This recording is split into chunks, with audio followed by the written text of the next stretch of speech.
Oi pessoal, eu sou a doutora Társila, sou médica generalista.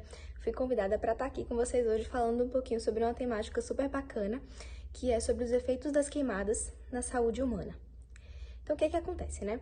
A fumaça proveniente das queimadas, ela libera substâncias tóxicas, compostos tóxicos e nocivos à nossa saúde. A própria poluição atmosférica, né, gerada pela queima de biomassa, está associada ao aumento de mortalidade por doenças respiratórias, por exemplo. E isso se deve ao fato da liberação de partículas tóxicas e nocivas que, quando em contato com o nosso trato respiratório, acabam gerando inflamação, irritação, liberação de radicais livres, e isso acaba gerando uma série de danos que a gente vai abordar ao longo do vídeo, tá? Então, essas partículas liberadas pelas queimadas, maiores, menores, principalmente as menores, quando em contato com o nosso trato respiratório, digo ele, narinas, né, cavidade nasal, nasofaringe, traqueia, brônquios, bronquíolos, até chegar no alvéolo, que é a nossa menor parte pulmonar, geram essa inflamação. E quando chegam no alvéolo, muitos dos gases e muitas dessas partículas conseguem transpor essa barreira epitelial e chegar na corrente sanguínea, tá certo? E isso, mais uma vez, só gera danos e prejuízos, né? Não tem nenhum benefício, tá? Então, por que é tão perigoso, né? Por que isso é tão perigoso? Porque muitos desses gases, principalmente o CO, que é o monóxido de carbono, pode acabar gerando um estado de hipóxia, né? De privação de oxigênio. De que maneira? Esse monóxido de carbono, ele tem uma afinidade extremamente alta por nossa hemoglobina. Nossa hemoglobina, só relembrando, é a célula que transporta oxigênio no nosso sangue. E ela é essencial, porque ela é a responsável por oxigenar o tecido. Ela passa por aquele tecido, deixando ali o oxigênio para que aquele tecido consiga viver, tá? Então, se o monóxido de carbono se liga de maneira praticamente irreversível a essa hemoglobina, como que essa hemoglobina vai deixar oxigênio no tecido? Não deixa. Então, aquele tecido começa a entrar em sofrimento. Társila, que tecido?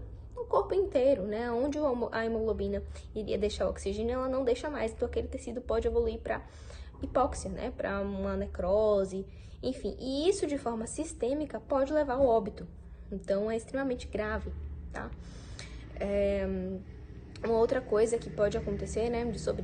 De sintomas, mais especificamente falando, em contato com as queimadas, o que pode acontecer conosco, né? Pessoas que têm ou que não têm doença podem ter tosse, desconforto respiratório, falta de ar, dor de cabeça, dor e lacrimejamento dos olhos, vermelhidão nos olhos, ardência na garganta, ardência nas narinas, enfim.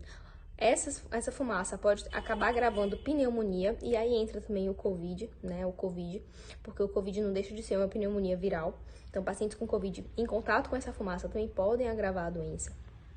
Pode acabar gerando insuficiência respiratória e pode acabar levando ao óbito mesmo, tá? Pessoas que têm asma, nossa, devem fugir absurdamente de fumaça, desde a fumaça de uma fogueira de São João até a fumaça gerada por uma queimada grande.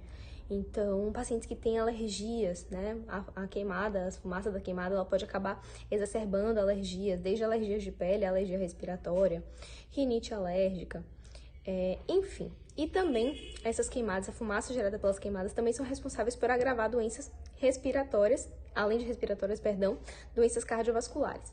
Outra coisa muito interessante da gente falar é que existem compostos tão tóxicos, que eles podem acabar gerando um dano tão grave no DNA da célula que pode acabar levando a um câncer, né? A um câncer de pulmão, por exemplo. E isso se deve justamente a liberação de radical livre e ao dano do DNA, tá certo?